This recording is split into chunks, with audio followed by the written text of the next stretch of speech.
সকাল সকাল উঠে আমরা এই শেভিং ক্রিম দিয়ে আমাদের নবীর সুন্নতকে জবাই করি কেন? কি স্বার্থ, কি লাভ? হ্যান্ডসাম লাগে দেখতে। আপনাদের কি মনে হয় দাড়ি কেটে ফেললে হ্যান্ডসাম লাগে দেখতে, সুদর্শন লাগে? গাল ভর্তি দাড়ি থাকলে একজন পুরুষকে সিংহের মতো লাগে। মাশাআল্লাহ, আমাদের তো দাড়ি নাই।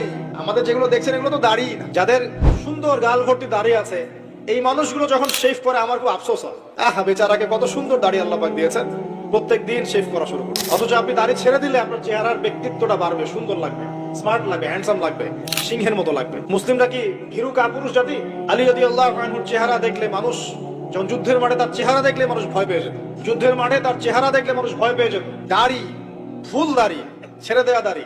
এবং তিনি যখন গর্জন করতেন যুদ্ধের মাঠে, যে প্রতিপক্ষ যখন থাকতো আহ্বান করতেন, কে আছে সামনে আসো, সাহস থাকলে আমার সামনে আসো। এই গর্জন শুনেই মানুষ ভয় তার সামনে আসতো। খালিদ বিন ওয়ালিদ রাদিয়াল্লাহু আনহু যুদ্ধের মাঠে তার গর্জন শুনেই মানুষ সামনে আসতো। কাকা রাদিয়াল্লাহু আনহু তিনি একাই 10 জন 20 জনের সাথে লড়াই করতে পারতেন। বলা হতো যে যে সেনাবাহিনীর মধ্যে কাকা রাদিয়াল্লাহু আনহু আছে ওই সেনাবাহিনী কখনো পরাজিত হয় না। বলা হতো, এটা প্রবাদ ছিল। ভর্তি দাড়ি ছিল না? সাহাবীরা কি শেভ করতেন? কোনদিন দেখেছেন কোন হাদিসের মধ্যে সাহাবীরা শেভ করেছেন? তাহলে নবীর সুন্নতটা কি আগে নিজের দেহে আনতে হবে না?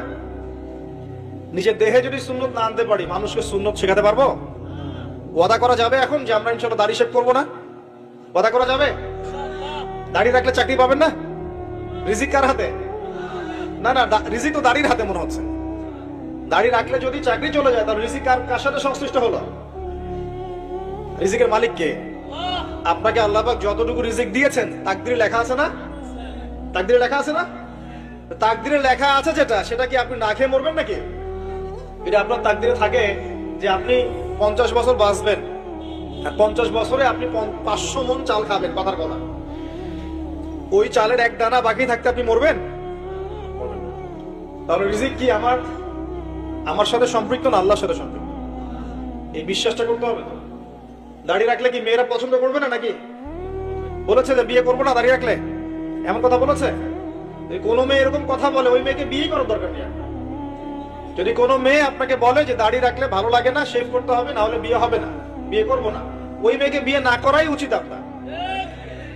ওর তো মানে আপনাকে বিয়ে করার যোগ্যতাই হয়নি, ওর তো যোগ্যতাই হয়নি আপনাকে বিয়ে করার। সে তো দাড়ি নিয়ে প্রশ্ন তুলছে।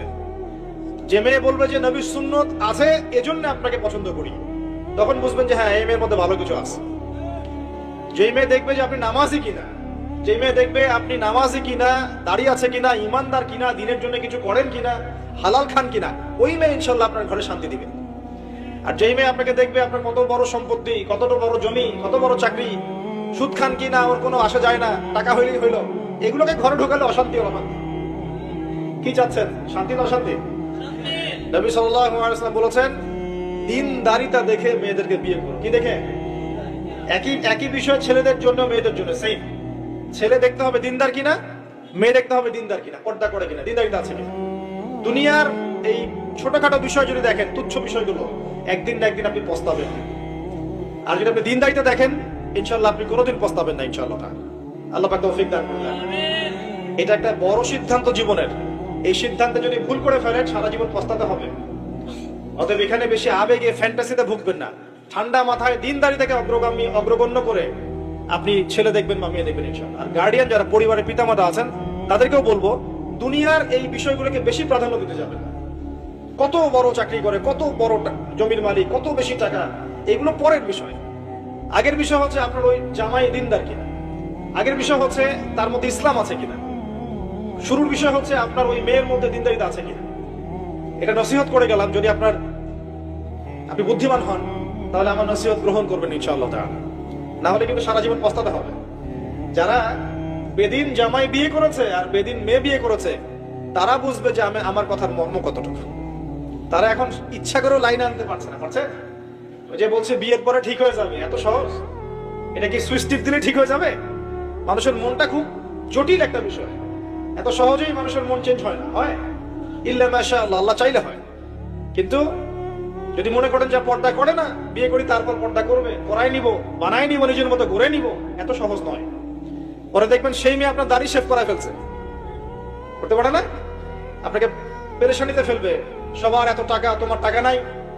এই যুগে একটু সুদ খেলে কি হয়, সমিতিতে নাম লেখালে কি হয়, সুদের লোন নিলে কি হয়, সবার একতলা বাড়ি, আমার কেন, সবার 4-5 তলা বাড়ি, আমার কেন একতলা থাকবে, নাও লোন নাও বাড়ি করি।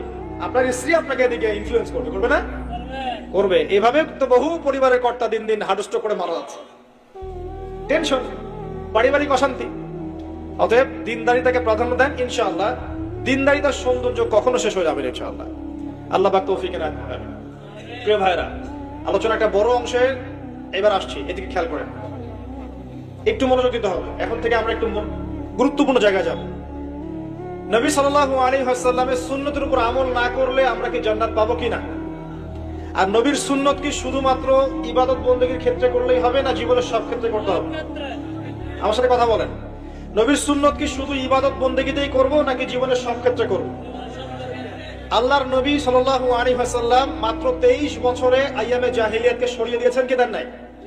আইয়ামে জাহিলিয়াতের শিরক, ওখানকার আপনার সুদ, ওখানকার আপনার জেনা, ওখানকার মাদক, ওখানকার গোত্রীয় হানাহানি 23 বছরের মধ্যে পরিবর্তন হয়েছে কিনা?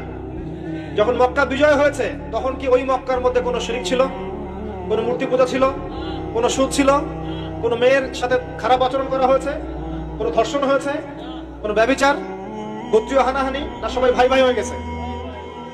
23 বছরের মধ্যে আল্লাহর নবী কি এমন করলেন যাতে একটা অন্ধকারাচ্ছন্ন সমাজ আলোকিত হলো? কি এমন করলেন, কে বলতে পারবেন? 23 বছরের মধ্যে আল্লাহর নবী কি এমন করলেন? তিনি কি কোনো জাদু করেছেন? তিনি কি মানুষকে বশ করেছেন? তিনি কি আল্লাহর ফেরেশতাদেরকে দিয়ে জোর করে মানুষকে দিনের দিকে নিয়ে আসছেন? তিনি কি মানুষের গলায় ছুরি ধরে ইসলাম কবুল করিয়েছেন?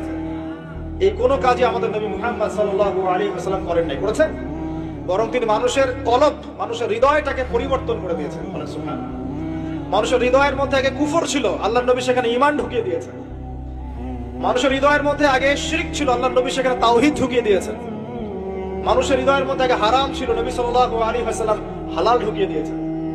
মানুষ আগে বস্তুবাদী ছিল, দুনিয়া কেন্দ্রিক ছিল, আল্লাহর নবী মানুষকে পরকালমুখী করেছেন।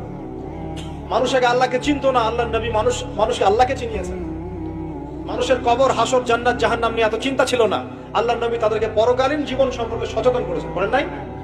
কিভাবে করেছেন? উত্তর, নবী সাল্লাল্লাহু আলাইহি ওয়াসাল্লাম 2টা উৎস দিয়ে করেছেন। কয়টা উৎস ভাই? 1 নাম্বার আল্লাহর কিতাব মানে আল কোরআন, 2 নাম্বার নবীর সুন্নত মানে কি? হাদিস। আমার সাথে কথা বলেন। 1 নাম্বার কি? আল্লাহর কিতাব মানে কি? আল কোরআন। 2 নাম্বার নবীর সুন্নত মানে হাদিস। এই কোরআন এবং হাদিসকে কেন্দ্র করে মাত্র 23 বছরে নবী সাল্লাল্লাহু আলাইহি ওয়াসাল্লাম পুরো জাহিলিয়াতের চিত্রই পাল্টে দিয়েছেন। পাল্টে দিয়েছেন কিনা? আচ্ছা, কিভাবে? উত্তর, নবীজি এবং সাহাবীরা সর্বপ্রথম তারা সবাই কোরআন তেলাওয়াত করা জানতেন। 1 নাম্বার, ঠিক আছে? তার মানে সমাজ পরিবর্তন করতে হলে আমাদের সবাইকে কোরআন তেলাওয়াত করা শিখতে হবে। 2, নবী এবং সাহাবীগণ সাল্লাল্লাহু আলাইহি ওয়াসাল্লাম কোরআন শুধু তেলাওয়াতই করতেন না, কোরআনের অনেক অংশ, প্রায় পুরো অংশই তাদের মুখস্থ ছিল, ছিল না? তাহলে আমাদের কোরআন মুখস্থ করা লাগবে কিনা? পুরো অংশ না পারি, অল্প একটু করা লাগবে কিনা?